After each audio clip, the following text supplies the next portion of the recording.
Hello friends, welcome back to my channel to a new blog. বড়োদেরকে অনেক প্রণাম এবং ছোটোদেরকে অনেক ভালোবাসা জানিয়ে আমি আজকের ব্লগটা দেখো এখান থেকেই শুরু করছি। তো আজকে যে ব্লগটা বানাচ্ছি সেটা হচ্ছে আজ রাকেশের বার্থডে। তো এটা ঠিক বার্থডের আগের দিনটা। তো আজকে রাত্রেতে কিছু কেনাকাটার আছে, তার জন্য বিকেলই রান্নাগুলো বসিয়ে দিয়েছি। আর রাকেশ বলেছিল যে ও মাংসের ঘুগনি খাবে, তো এখন আমি মাংসের ঘুগনিটাই বানাচ্ছিলাম। তো সমস্ত কিছু সেদ্ধ টেদ্ধ হয়ে গেছে। তো এই যে এখন মশলা কষবো, তারপর এই ঘুগনিটা বানিয়ে নেব। তো দেখো এই যে মাংসের ঘুগনিটা মানে প্রায় রেডি হয়ে গেছে বলতে গেলে। আমি ধনে পাতা ছড়িয়ে আর একটু গরম মশলা ছড়িয়ে ব্যাস নামিয়ে দেবো। একটু জিরে গুঁড়ো দিয়ে দিয়েছি ওপর থেকে, ব্যাস তাহলেই রেডি হয়ে গেছে। তো তারপর এটা দিয়ে রুটি হবে, রুটি দিয়ে খাবো। আর সন্ধ্যের জন্য আমি স্ন্যাক্সে বানাচ্ছি সিঙ্গাড়া। তো এটা নর্মালি এটা নিরামিষ সিঙ্গাড়া। তো তোমরা যদি কেউ চাও আমাকে মাংসের ঘুগনি বা সিঙ্গাড়ার রেসিপি দেখতে, তো আমাকে প্লিজ কমেন্ট করে জানিও, আমি অবশ্যই শেয়ার করব তোমাদের সাথে। এখন বেরিয়েছি ওই কাল রাকেশের বার্থডে, তো সেগুলোর জন্য কিছু জিনিসপত্র কেনাকাটা আছে, ওইগুলো চলো। তো যেহেতু সন্ধ্যেবেলাতে আমরা সিঙ্গাড়া খেয়েছিলাম, তো এমন আর খিদে নেই, বাবিকে খাইয়ে নিয়েই তাই বেরিয়ে গেছি দেখো। তো এখন অনেকটাই রাত হয়ে গেছে জানো তো, প্রায় 10:30 10:30 মতো বেজে গেছে। আর এই যে আমরা এখন রাস্তায় দাঁড়িয়ে আছি সিগন্যালে। তো এখন যাচ্ছি রাকেশের বার্থডের জন্য, বললামই তো কিছু কেনাকাটা করার জন্য। তেমন কিছু না, সবই প্রায় আছে। তো আমরা এখানেই এসেছিলাম।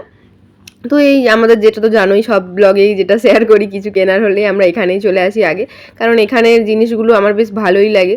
তো তো এটা হচ্ছে যে গ্রিন হাউস। আর তো রাকেশ ওখান থেকে একটা ওই এখানে পেলাম না যেটা নেওয়ার ছিল, তো এখান থেকে রাকেশ ওই একটা ওই অয়েল স্প্রে দেখেছিল, তো অয়েল স্প্রেটা নিল। তো ওখান থেকে বেরিয়ে গিয়ে আমরা ওই আয়ারমার্ট থেকে যে জিনিসগুলো কেনার ছিল তো সেইগুলোই নিলাম। তারপর একটু ওই আসার সময় রাস্তা দিয়ে ওখানে একটা দোকানও ছিল, তো ভাবলাম যে আর কালকে কেন আসবো আবার। তো আলু ছিল না বাড়িতে, তাই রাকেশ আর বাবি করে আলু বাছছিল।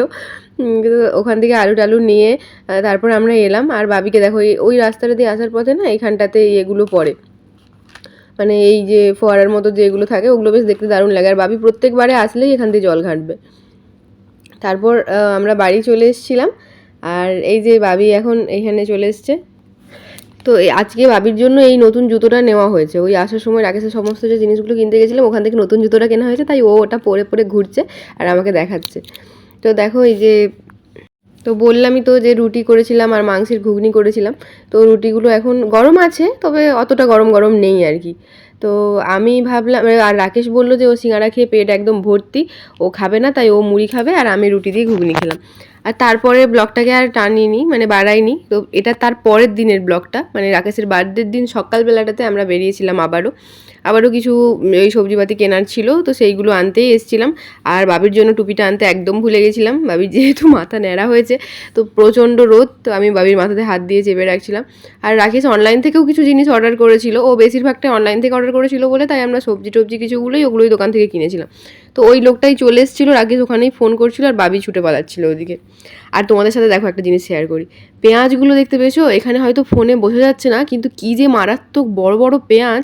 দাঁড়াও আমি এই দেখো আমি হাতে করে তুলে তোমাদেরকে দেখাচ্ছিলাম, মানে একটা হাতে চেটোতে করে এত বড় বড় পেঁয়াজ, এরম ধরনের পেঁয়াজের সাইজ। আর এখন পেঁয়াজের দামটা অনেকটাই বেশি। তো তারপর রাকেশ এই যে এগুলো অনলাইন থেকে অর্ডার করেছিল, ওগুলোও সব চলে এসছে। আর দেখো তোমাদের সাথে আমি একটা জিনিস শেয়ার করছি, বাবি যেদিন ন্যাড়া হয়েছিল, মানে ওর চুল যেদিন কাটিয়ে দিয়েছিলাম, তো সেদিনের ব্লগ এটা। তো সেদিন তো আর কিসের সাথে দেবো, আমি তখন ব্লগটা এখানে আসার পর করা স্টার্ট করিনি বলে, তাই এটা ক্লিপটা নিয়েই রেখেছিলাম, তাই ভাবলাম একটু শেয়ার করি। তো ও যে কি মারাত্মক কান্না করেছিল সেদিন, তো মানে সে প্রচণ্ড প্রচণ্ড কেঁদেছিল। তো চলো আজকের ব্লগটা তাহলে এখানেই শেষ করছি।